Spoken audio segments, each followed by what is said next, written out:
Working Cows Podcast, episode 396. This episode is brought to you by Farming Without the Bank. Welcome to the podcast that gives producers a platform to discuss and share paradigm-challenging practices. Practices that have increased the effectiveness of their operation and the joy that their families have received from this lifestyle.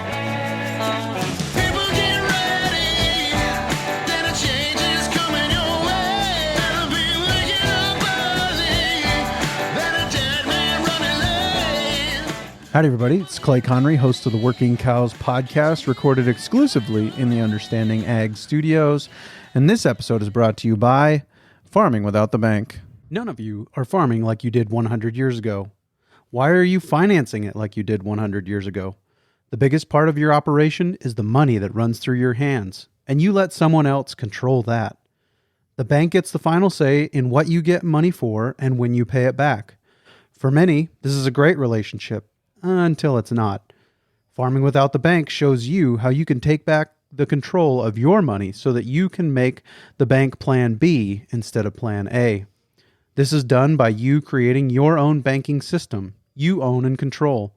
To learn more, tune in to the Farming Without the Bank podcast and go to farmingwithoutthebank.com to get the book. Once you've read the book, Mary Jo will meet with you one-on-one and help you determine where and how to get started. She'll most likely also touch on some estate transition ideas, financing ideas, business growth or startup ideas, and many other things she has experience with from helping thousands of farmers and ranchers like you. So go to farmingwithoutthebank.com today to get the book and subscribe to the Farming Without the Bank podcast now. Very excited to be joined today by Jonathan and Stefan Bouw. We're going to talk to them about the process that they've been going through of finding and sourcing and selling maternal grass-based genetics.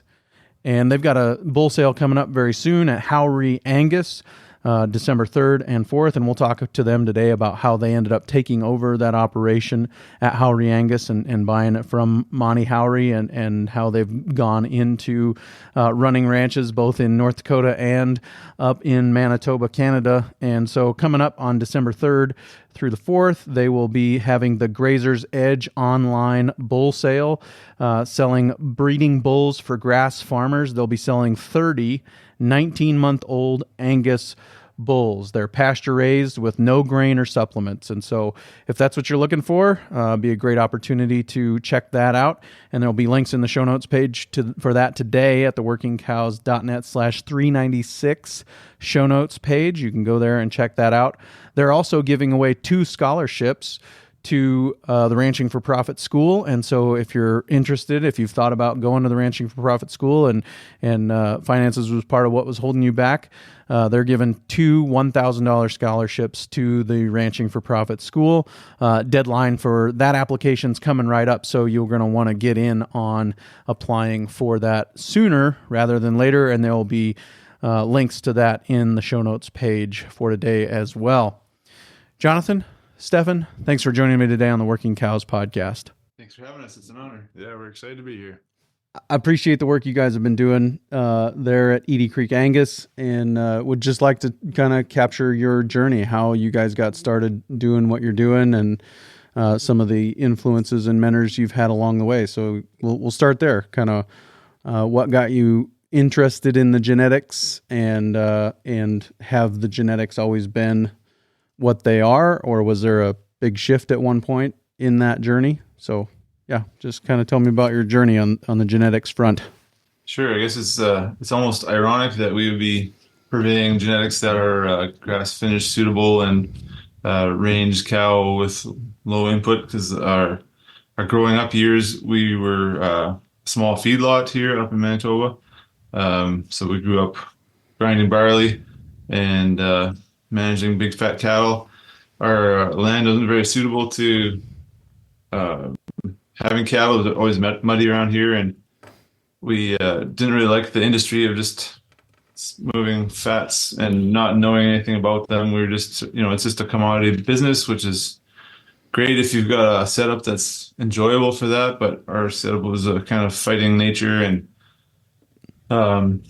Yeah, so we grew up feeding cattle. We always liked cow calf more. It was kind of just a something that you can get attached to, I guess, And some joy. Got some joy out of them. yeah, get to see the product of what you've done as opposed to just buying in feeder cattle and keeping them for a while until they're ready to Be harvested. be harvested. So yeah, or our cow calf herd started out actually as the supposed to be open but actually bred heifers from the feedlot that we calved out and dealt with and kept around for a year and two, and eventually we ended up kind of with a hodgepodge little commercial cow herd of all colors and shapes and sizes And problems. and problems. No shortage of problems. We got to be good enough at helping cattle calve that we knew that was an important thing to not have to deal with if you're going to be making a go of cow calf operations. Yeah, so my grandpa immigrated here from Holland with my dad as a 4-year-old and their family.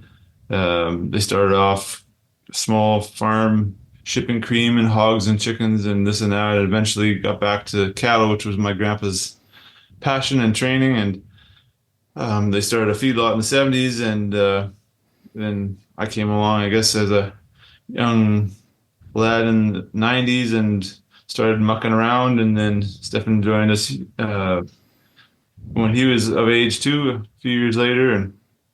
And when my dad and mom took over the farm, we had organic cropping as one of our major enterprises, and this cow calf herd, which was pretty small and didn't have much focus at the time. When Stefan was a young lad, then he got into 4-H, and so he chose Angus as his 4-H project. And I was advising him to get a Charolais because I, for some reason, like the Charolais ones better. But I'm very glad to have followed Stefan's lead on the Angus cattle because there's certainly bloodlines and function that we appreciate about the Angus cow that is less prevalent in the Charolais breed. But like we'll mention later, there's all sorts of variation in any breed. There's as much variation within a breed as there is between breeds almost. And so we'll talk about that a little more. But with our organic cropping enterprise, we're trying to find ways for the cattle to serve a purpose in the crop rotation of using the forages that we grew, which kept the fields clean enough, weed free. Using a couple of years, 3 years, 4 years of alfalfa grass, harvest it, upcycle it through the cattle, and then get back into the supposedly cash crops of organic cropping. We didn't have necessarily the right tools for organic cropping, and we made a fair amount of mistakes, and the weather was quite a challenge. We have a high rainfall area here, so lots of times the weeds get a pretty good jump on you before you can get into the field. And so we were kind of tillage back then and didn't have enough time or tillage equipment to do a good job of that either. And so anyways, that paradigm of the organic production made it so that the cattle we were looking to use we're going to have to thrive on forages. And so when I came across a seminar that Gerald Fry had put on here in Manitoba, I looked on his website after learning about his ideas and saw the Oldie Cattle Company in Kansas as one of the genetics that were working for the right phenotype and style of cattle that worked for Gerald Fry's paradigm. But in the Black Angus breed, Gerald had a few different breeds that he had on his website. But so after learning about Oldie Cattle Company, a friend and I decided to go in the fall after harvest was wrapped up to go on a little road trip down Kansas and Colorado and Montana and Alberta. And that's where I met Tim Oldie for the first time and picked his brain and learned from him. Stayed in a tent in the side yard of his house because just trying to keep things low cost then, and tented a few more times along the way there. But we stopped in at Faro Cattle Company after that. I took in the sale there and looked at the cattle. There was a tour the day before the sale, and then we headed up to Diamond D, and I think we caught their sale as well, or just maybe got there at the end of the sale. But had a look at those cattle and went up to Alberta to see a breeder that was using some Oldie Cattle Company genetics. And in northern Saskatchewan, Meadow Lake, Saskatchewan, there's a couple of breeders there that also were co-owners in a really good bull called OCC Legacy that they shared with the Crowfoot Cattle Company in Alberta there that we visited too. And so just kind of get my head wrapped around the different kinds of cattle that worked in different country. I mean, Colorado is different from Kansas, is different than northern Saskatchewan by almost as much difference as there could possibly be. And before that, we'd already stepped into trying to buy registered cattle, right. And we didn't know what we were doing, so we bought production sale type cattle, and they'd been really well fed. When we had our education on those cattle, we brought them home and we didn't feed them any grain, and we bale grazed those cows, and it was a fairly painful experience. Those cows that they raised calf, but they were not good looking calves, and they'd be open, and so we had a lot of learning really quick. I think I look back on it as quick. It probably didn't feel quick while we were at it. So that's kind of where this urgency to figure out, well, what cattle can make it and why, because it's not natural to need a feed wagon to survive.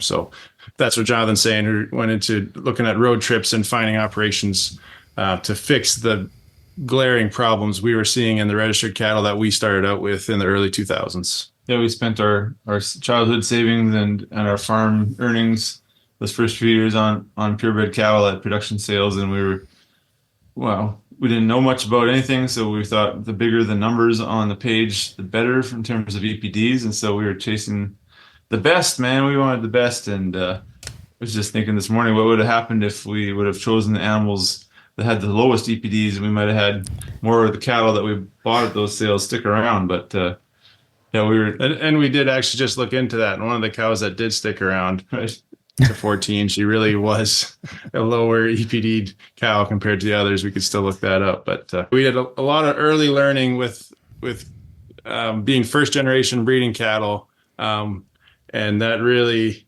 and we put them out right away. It wasn't like we, gave them their style of environment. When we brought them home, we just put them out to our grass and we started bale grazing them, and weren't paying super close attention to how the quality of those bale grazed bales were. Because should be all right, but it wasn't all right. And so that started the journey of really trying to figure this thing out. Another important distinction is that here, where it is higher rainfall, we have really washy grass, so the quality can be really low sometimes. So some years when the grass is really lush, the cattle can be starving. They're just drinking their supper, and it's a lot less nutrition than a boost can would be for people. But it's a high rainfall, soft grass. It's been there Typically, yeah. We certainly now found out what droughts are about, but in the beginning years, that was part of our deal. Yeah, you've probably heard me quote my friend that said they don't grow grass in Louisiana, they grow tall water. So that's kind of the same in Manitoba, it sounds like. Yeah. Looks fancy, but it's not at all.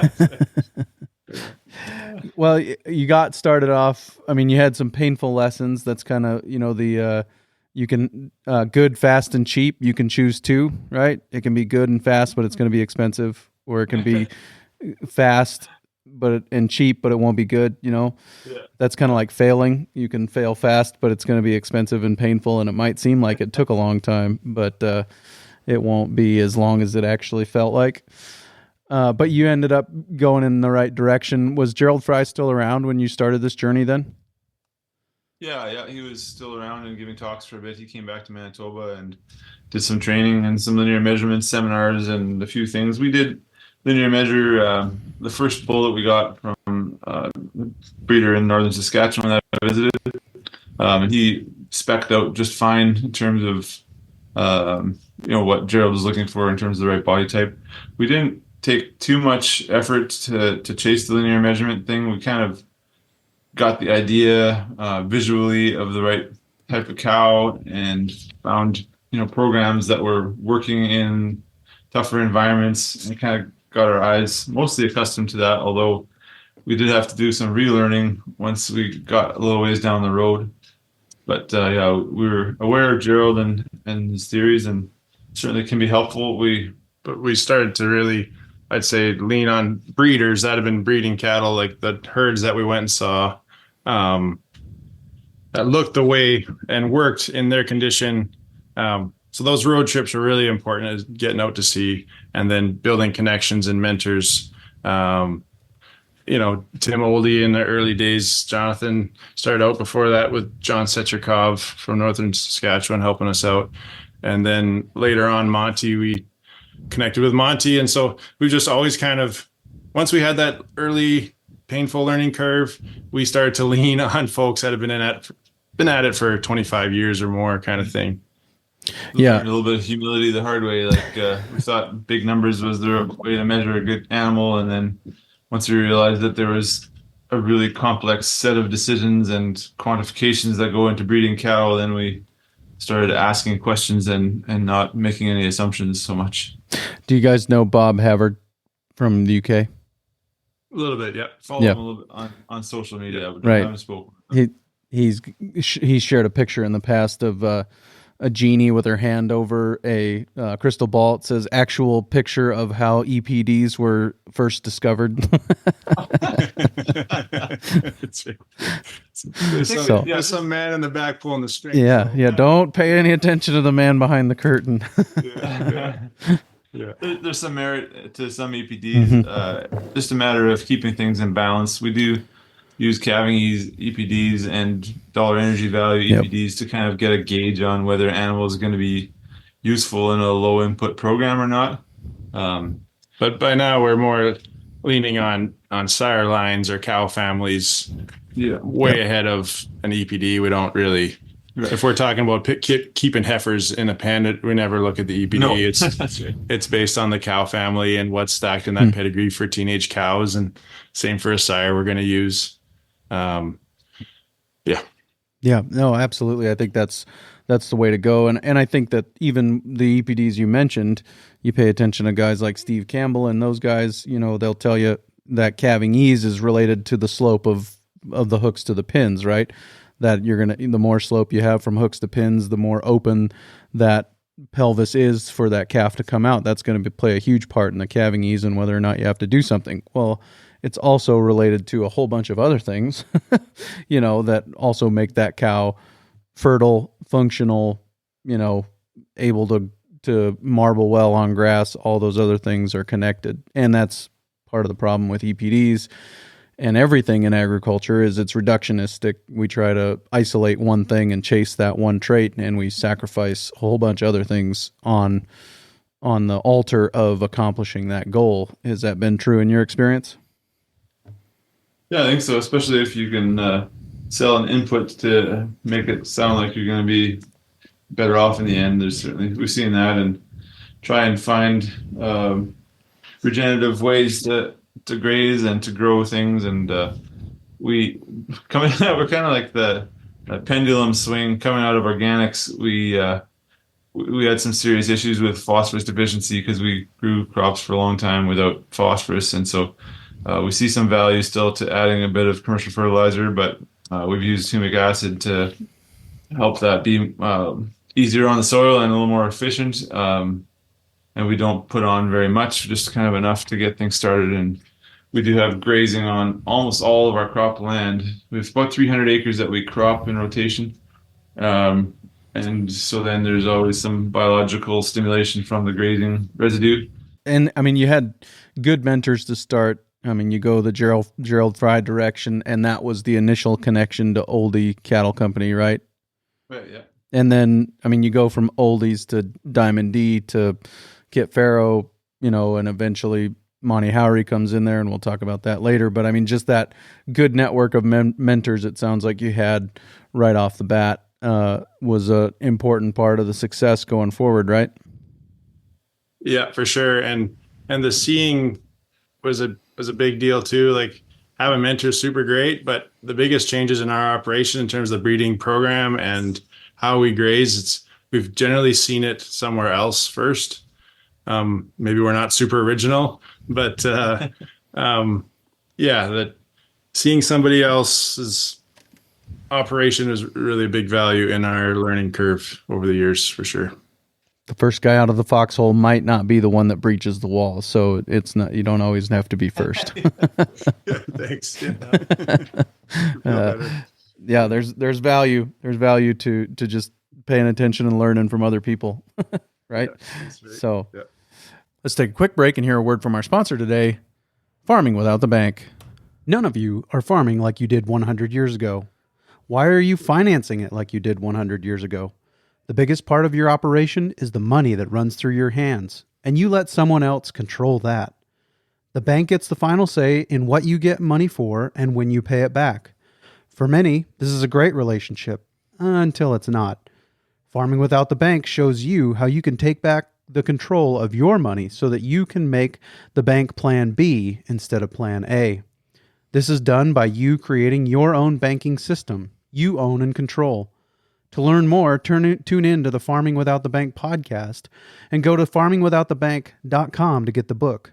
Once you've read the book, Mary Jo will meet with you one-on-one and help you determine where and how to get started. She'll most likely also touch on some estate transition ideas, financing ideas, business growth or startup ideas, and many other things she has experience with from helping thousands of farmers and ranchers like you. So go to farmingwithoutthebank.com today to get the book and subscribe to the Farming Without the Bank podcast now. Let's talk a little bit more about kind of how you have started to see those changes happen.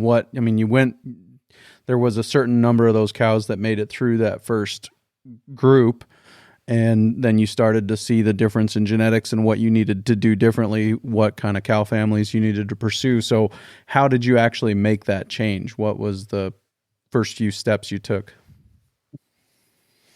Well, the very first step would have been letting cattle fall out, I'd say. Yeah, selling the open ones, because that was pretty because even out of those first cows that we bought in without any without the right mindset, I guess you could say, we still have some of those cow families left. It's not that they're all gone. It certainly was a hard cull, but letting them go is certainly the biggest part, and not being too attached to anything, and just sort of being realistic.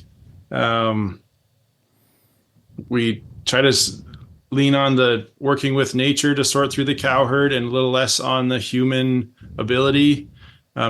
Typically, we just would think that humans get themselves in trouble when you just need to be as balanced as you possibly can. And the most balanced way you can is if you let an animal out in nature, and if they fail in that environment, well, that they weren't balanced enough.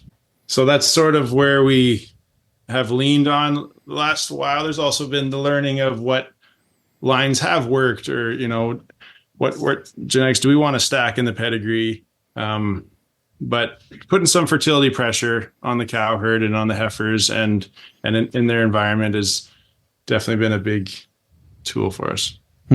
Yeah, talk to me about that. Talk to me about the fertility pressure. What's that actually look like in your zip code? Yeah, so for us, we're breeding heifers. I don't have what they'd weigh off the top of my head when they go out to grass exactly, but they're I want to say 650 probably when they're going to start grazing in the springtime. And like Jonathan was saying, our grass is kind of washy, but they're still we've been on a 90-day rotation since our drought years, just because if we did a quick spring rotation, we were just out of grass. We were used to being able to do a quick spring rotation, but then if we did that and the taps were off, we didn't get any more grass. So we went to a 90-day, and the heifers have done the same thing, which by the time you get to the end of August and it's pretty rank grass, it's not real nutritious cattle feed by that time. So sort of some of how we treat our grass is a bit of the pressure in terms of what they get to be raised on. But I'm not trying to say that we're ever trying to starve a profit. I don't want people to go away and say, oh, I'm not going to feed my heifers and I'm going to see who breeds, because that is economically can be disastrous, right? So don't, yeah. There's value to it in terms of the heifer screening process, Yeah. like especially now with heifers being worth a lot and with the depreciation of a heifer in mind, if guys that keep the bulls in for 21 days, there's a smaller percentage of the ones that get bred, but the ones that did get bred are your most fertile ones, and those heifers can be sold at typically their highest value. Right now, I mean, a bred cow is worth more than a feeder heifer, but yeah, it's a good idea to use that as a selection pressure too, to keep heifers fertile, and we've seen that in our herd, the fertility increased because we shortened our breeding season from, I don't know if we were 70 days or 60 days, but we shortened the heifers down to 45, 42, and within a couple of years of having done that, the 3 and 4-year-old cow group that we happened to have as a pasture group of that year, they had our highest conception rate of the whole herd. And typically that 3 and 4-year-old cow is struggling as they're growing still and raising a calf and trying to get rebred. That's one of the most demanding periods of time in a cow's life. And we saw it was in the drought too. So there was the extra pressure of the poor feed, lack of feed, and we had really good breeding that year on those young cows. So to us, that was a real affirmation that a shorter breeding season does improve the fertility of the cows that are just entering the herd. It's like a stricter application form or a higher bar to reach to get into the cow herd, and a lot of the problems that you'd have further down the line are eliminated when those less fertile animals are cut out. Those stragglers. Yep, and I kind of maybe sense a hesitancy to give a prescription, but what is your typical breeding period on your heifers and some of those things? So we do 45 days. We're still calving out like 80% in the first cycle on heifers too. It's pretty heavy first cycle bred. But the bred market's good enough to get some more bred and sell some bred heifers is a good part of our enterprises. So heifers are 45, cows are 50, is what we've done. For the cows, for a number of years, we've put a flex feed bull out on day 30 on our main cow herd here at home. And that's just it's like a second stopper of trying to have the most fertile calves selected when you get to the replacements pen for us. And in terms of those later born calves, if they're F1 calves, they're going to grow real nice, and you get some nice replacement females to sell out of that. And yeah, the steers or the odd bull we sell out of that works too. But Yep. And talk to me a little bit about that, the importance of that first cycle calving in the first cycle, and what that means kind of economically going forward for you guys. Yeah, so it's not anything we've come up with, but if you just think about it in terms of your calf crop weaned, every time they move up a cycle, so those first cycle calves are, say, 21 days older than your second cycle. So they've had those days to gain weight and be heavier at weaning. So it's 42 pounds is the potential just in terms of days of age that you lose every cycle you move back. So if you've got, a 50, 30, 20 split on your calving, you're just gaining that many fewer pounds with the same cow herd, right? Like we're into the moderate cow size. We're, have more cows on the ranch, but you might as well, while you're at it, have those cows calve on time early and gain that weaning weight that really doesn't cost you much in terms of the inputs you're putting into it for more pounds to sell. What was the timeline that we're talking about here? When was the pilgrimage to Oldie Cattle Company and some of those things? Yeah, that is around early 2000s, I think. It was when we really started to. I'd say we started around 2000 with the Angus. Buying Angus production sale cattle, and I don't know if it was 5 years later where we started to need the change. And by 2005, 2006 was when we bought a bunch of cows from the Crowfoot Cattle Company dispersal, and about half of those cows were oldie bloodlines, and about half of them stayed in our herd. The rest of them fell out. I think there's a pretty strong correlation to the oldie bloodlines sticking around, but so that was kind of big 20 years ago when we started breeding cow. We've had 17 bull sales here at Edie Creek, and we're about to have our second one at Howrey Angus. We'll get to that a little bit later, but yeah, it's been a journey, and started out with making some good size mistakes in the early 2000s, and then trying to really choose a vision or a direction of our breeding herd, and that sort of started taking shape in the middle of the 2000s, and I mean, a lot of our conversation thus far, and I think a lot of your focus seems to be on the feminine side of the equation. Am I right about that? Yeah, definitely. Yeah, that's definitely where we landed. I'd say we started, so we did the conventional cows to start with, and then we went to, well, we better improve for fleshing ability as good as we can. So we went down that road, probably a little too far stacking that. And we'd go to road trips and we go to breeders, and they'd, try to tell us about, well, this, after you got to keep for femininity in the cow herd. And so we had to learn that too. A cow needs to be a cow. A cow can't be, it's just another extreme in our minds anyways. I'm sure there's folks out there that are pushing hard for as fleshing as you can get, but it's just another extreme, just like everything else. So we're trying to keep cows with that nice wedge shape and a clean front, and to be a refined cow. When you're trying to do too many things at once, we can go down that trail too. But for us, we just want to improve guys' cow herds. We're not trying to improve everything that in the beef cycle. We're not trying to raise cattle that are going to be poor weaning weight cattle or poor grow cattle, but the cow's job is hard enough that we've tried to focus hard on improving just the cow herd, because that thing lives on your ranch 365. Well, and most of the expenses in the beef industry are related to getting her bred again. Whereas if you can get her bred again with a lower amount of inputs, then you can cut out a lot of those expenses in the beef industry.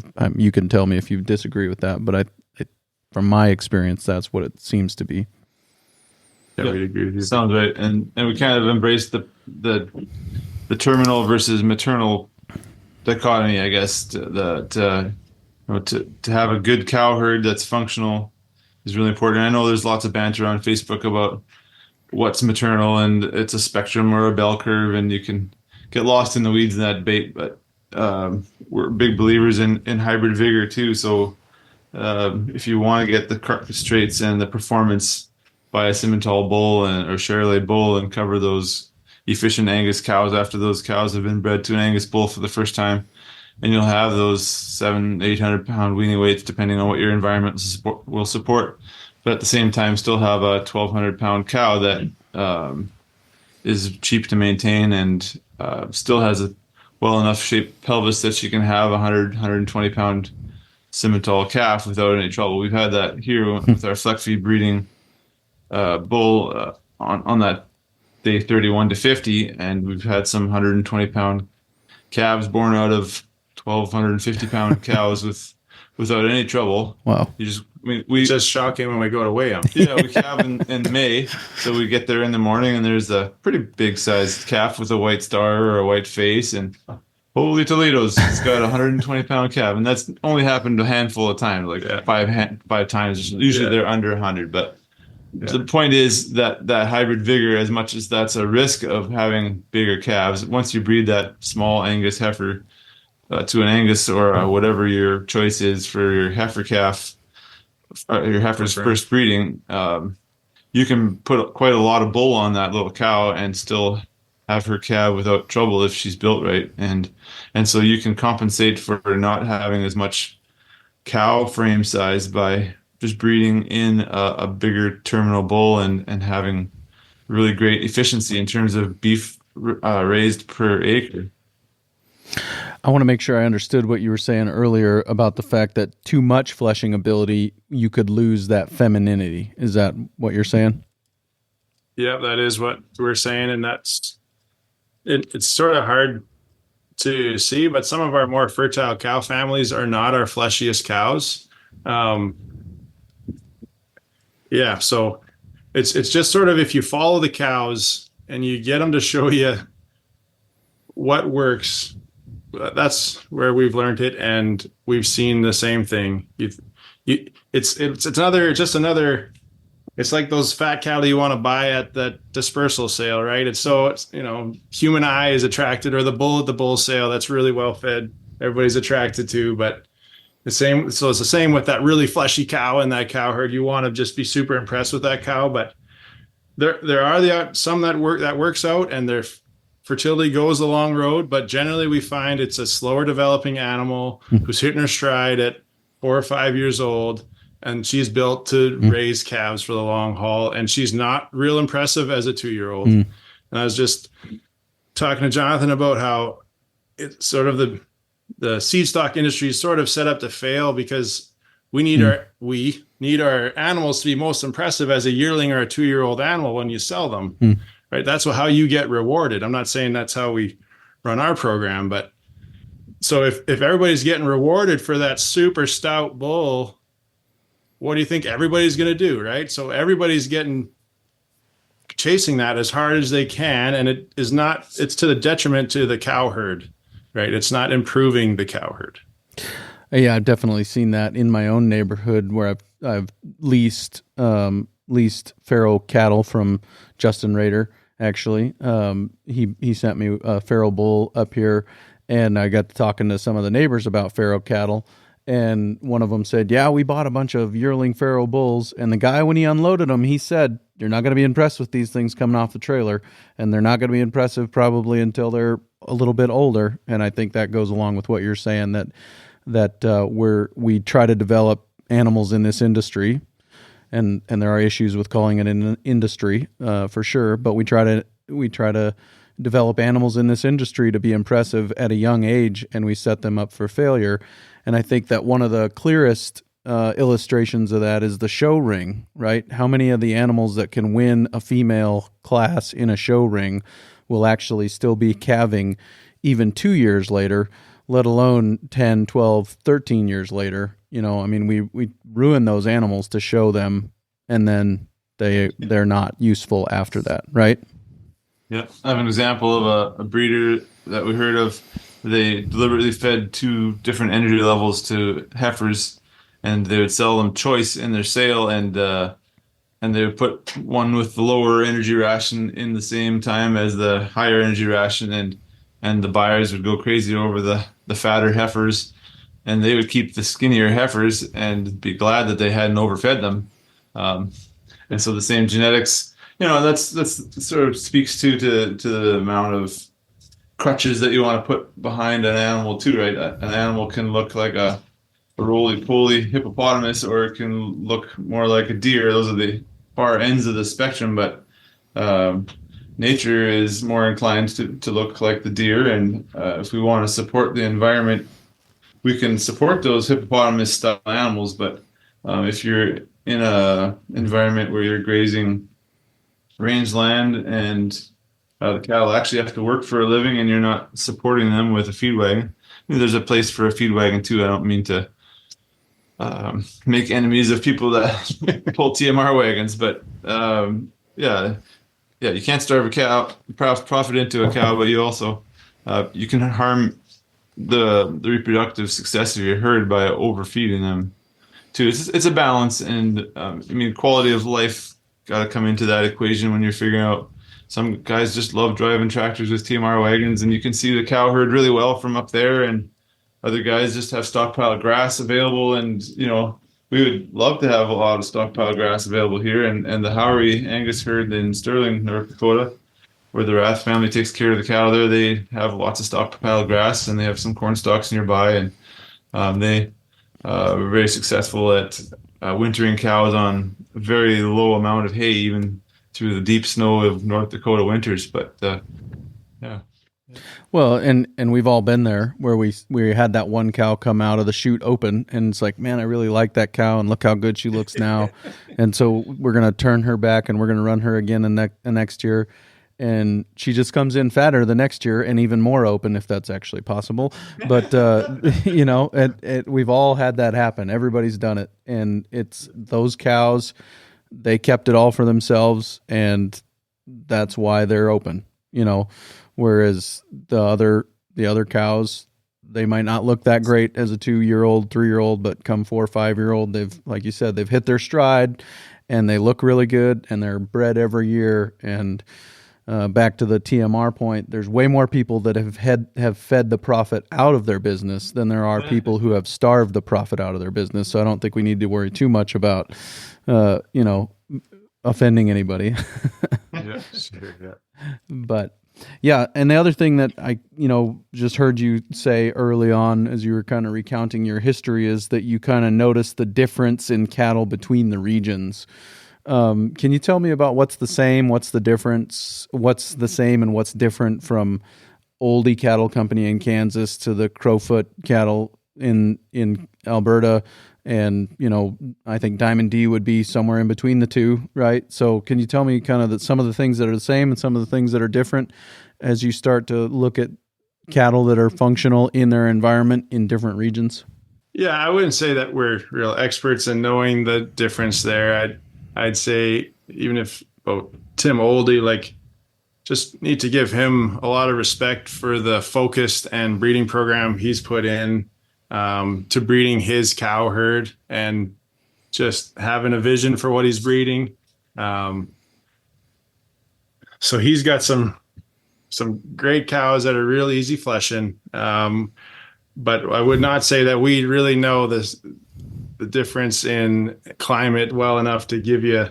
I think cattle up here could be a little bigger in size than south. So our cow herd is usually in that 12 to 1250 range when we weigh them at preg check in the fall. But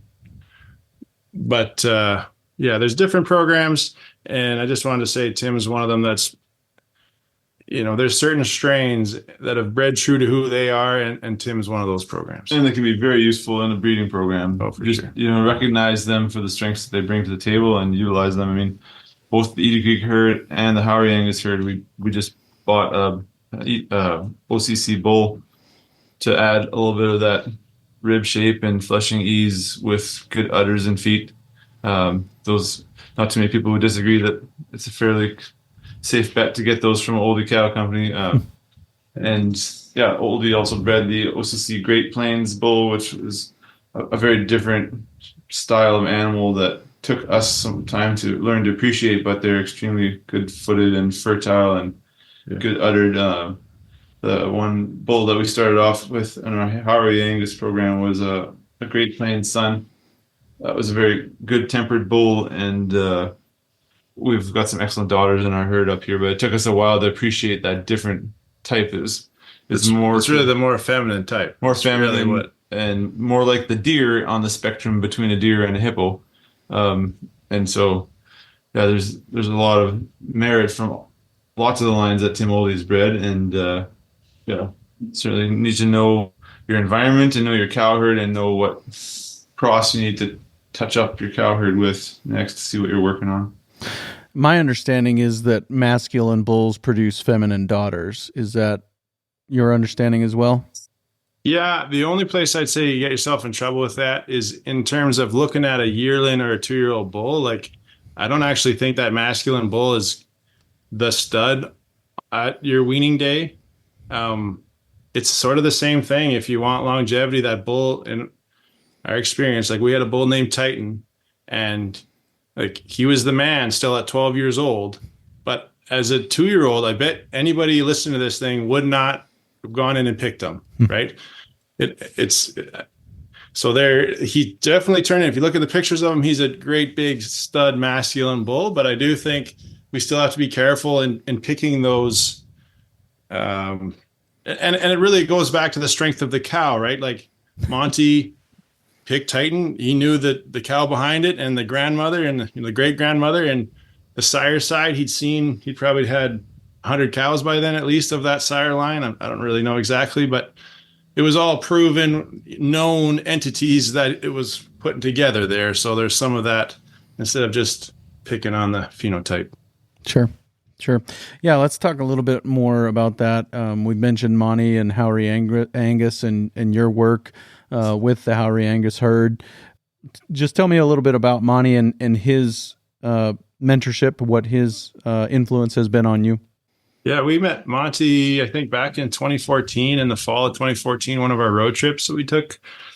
And just sort of trying to get a hold of him, couldn't get a hold of him, and then just finally got him just before we were close enough to stop in. And so we stopped in and just really got the sense quickly of his passion for building the cow herd and profitable cow herd type and low input.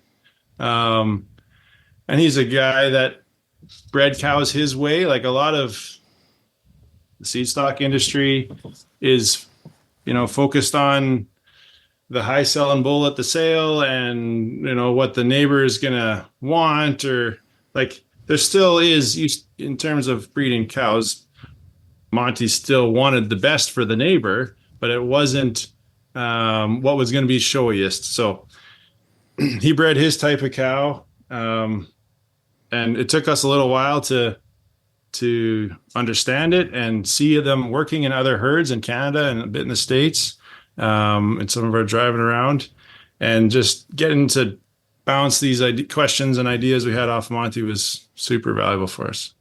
Yeah, no doubt. I've got some of the people that I know, or one person in particular, second time I've given him a shout out, and I always have to include his middle name because him and his grandpa have the same first and last name. David Frank Paul is a guy that worked for Monte for a while and has a lot of respect for Monte and what he's done and kind of his genius, I guess, is the way that David usually talks about it, in the way that he's approached cattle breeding.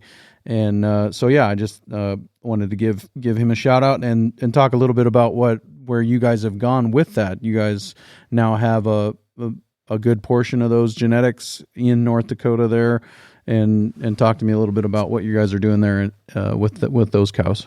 Yeah, so a couple of years ago, I guess back up a little bit more, we brought that original bull Tighten Up, I think, in 2015, and that really worked well. And then we brought up 30 or 40 females to our Edie Creek herd here in Manitoba. So that was sort of the start of getting genetics.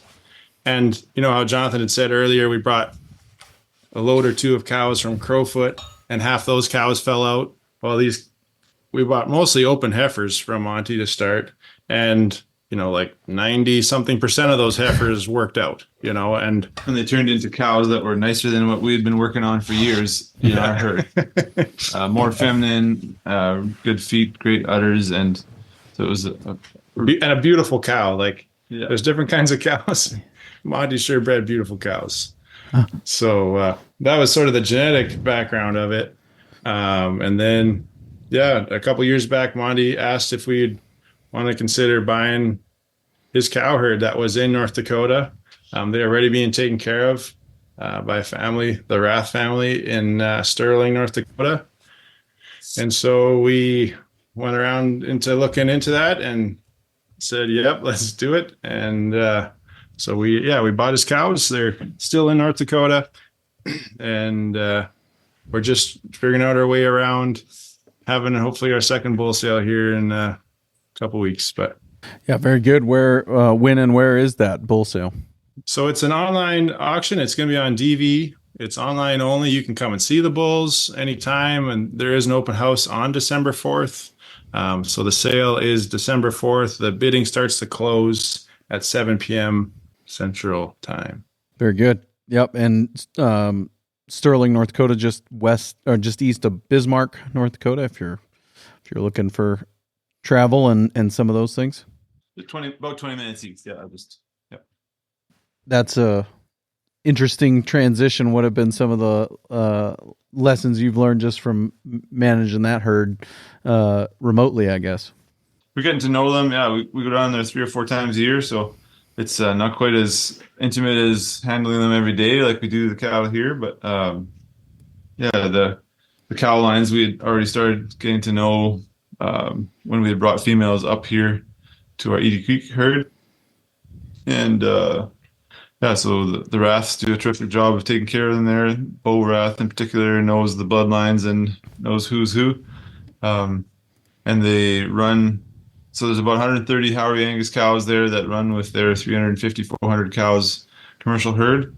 So these cattle are not pampered at all. They work for a living. They graze through the snow in December and up to January, depending on the year. Or they'll be on stalks for a bit, and then they'll go back to stockpile grass supplemented with alfalfa bales. They'll feed 10 or 20 alfalfa bales a day and make the cows more like 8 to 10 bales. Yeah, last winter was more like 8 to 10. Last year that was a nice winter, but depends on the year, of course. But they stretch their bales pretty far and do good. They're really easy on equipment and very gentle with the cattle, so we appreciate their stockmanship and their integrity. And yeah, they're open to hosting anybody that wants to have a look at the cows. So if you're interested in having a look at the Howrey Angus herd, just get in touch with us and we can get you in touch with Beau Rath. And yeah. And the nice thing about, the work that Monte put into those cows is they're the type of cows that you can leave on a ranch and they're doing their thing, and that's what they're bred to do, if that makes sense. They're not, you don't need to make sure that they're getting all the right inputs and time and money spent on them.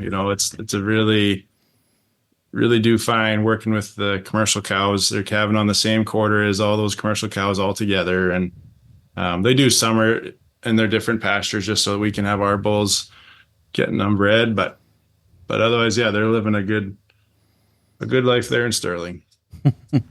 Yeah, very good.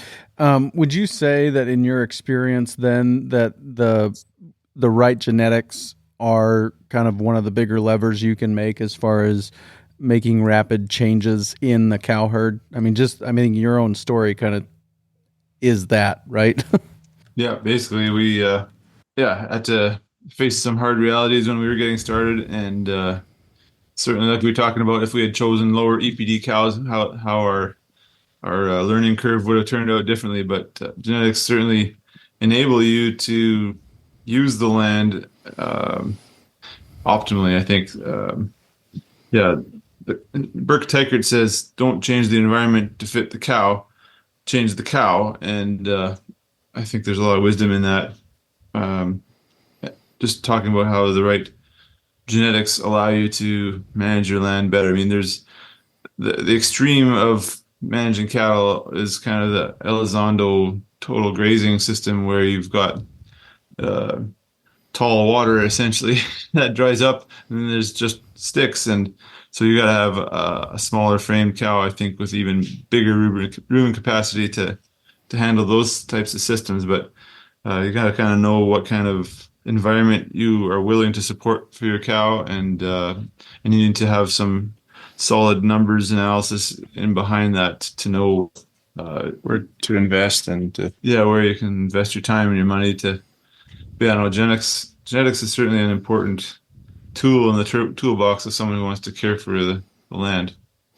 Yeah, I just think in your own story, you talk about oldies, those cattle that came, the majority of the ones that ended up staying were coming from oldies bloodlines, and then you talk about the heifers you bought from Monte turning into great cows, and just how fast things can really change if you are making an investment in the right kind of genetics. I think that's a good illustration of just the power of buying bulls, buying replacement heifers from the right places. I think is a big help.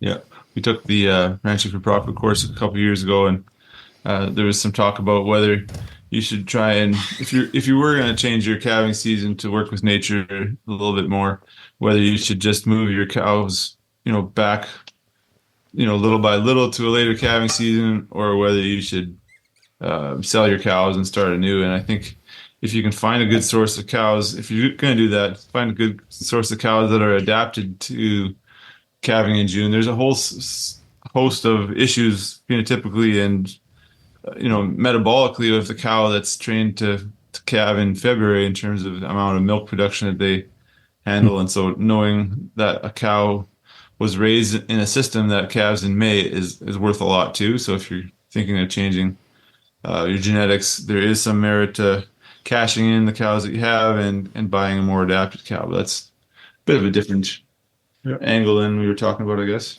Well, but not the least of which is breeding in August, right?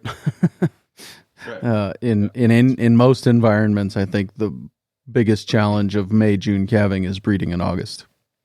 Right, for sure. Yeah. So it's not very many places have their optimal forage quality at that moment. Right. So yeah, very good. Anything else that's on your mind today, or things that really need said or covered? One of the things I wanted to say was about we're giving away 2 scholarships for the Ranching for Profit School. You can go ahead to our Howrey Angus website, howeyangus.com, and apply for that. Deadline is November 29th. I'm not sure if this will get out in time or not, but there's 2 $1,000 scholarships. It's sort of just part of our mission there of improving the quality of life and profitability of cattle producers. And so we thought getting a couple more folks to go and take the Ranching for Profit, or at least supporting folks to try to go take that course, would be hopefully be a benefit to improving their quality of life there. Yeah, for sure. This will be workingcows.net/396. It will be out on November 25th. And so if you're listening to this the week or before Friday of the week that it releases, you got time to go there and apply for the scholarship to the Ranching for Profit School, or the scholarships to the Ranching for Profit School. And I think that's really cool. Thank you guys for doing that. Mm-hmm. You're welcome. Yep. So yeah, very good. I really appreciate your guys' time today. And thanks for taking the time to join me. You're welcome. Thanks for letting us share our journey, and hope to find some more folks along the way that can see some value in these genetics and in the grazing practices that allow you to optimize your utilization of forages on the land that you've got to care for. Mm-hmm. And thank you for doing this podcast. We really both enjoy it, listening to it. So thanks for keeping on going. Thank you, guys. Very much appreciate Jonathan and Stefan taking the time to join me again. December 3rd and 4th is their upcoming bull sale. Application link is also in the show notes page for today for the scholarship to the Ranching for Profit School. So if you're interested in either or both of those things, workingcows.net/396 is the clearinghouse for all things Howrey Angus, and looking forward to having them back on again. We had a great conversation for some bonus content about winter feeding, and definitely worthy of a whole episode in and of itself. And we'll try to get them on ahead of their Edie Creek bull sale in March and talk a little bit more about their winter feeding strategy, because I think it's fairly unique and they've been experimenting with it to make it work a little bit better. So coming up next week on the Working Cows podcast, looking forward to be joined by Eric Fuchs. And Eric has been on a few different times, and we've talked to him about, Soil Health Academy stuff and understanding ag. But this time we're going to talk to him about his operation, what he's got going on there, some of the changes that he's made over time and how he went about that, and some of the ways that they've introduced diversity into their operation. So we will look forward to sharing with you coming your way real soon on another episode of the Working Cows podcast. We'll see you then. We invite you to visit workingcows.net to subscribe to the show via iTunes or Stitcher. You'll also find detailed show notes pages, resources from our guests, and the industry leaders who have influenced them. For more ideas on putting your cows to work for you in a more profitable way, tune in next week.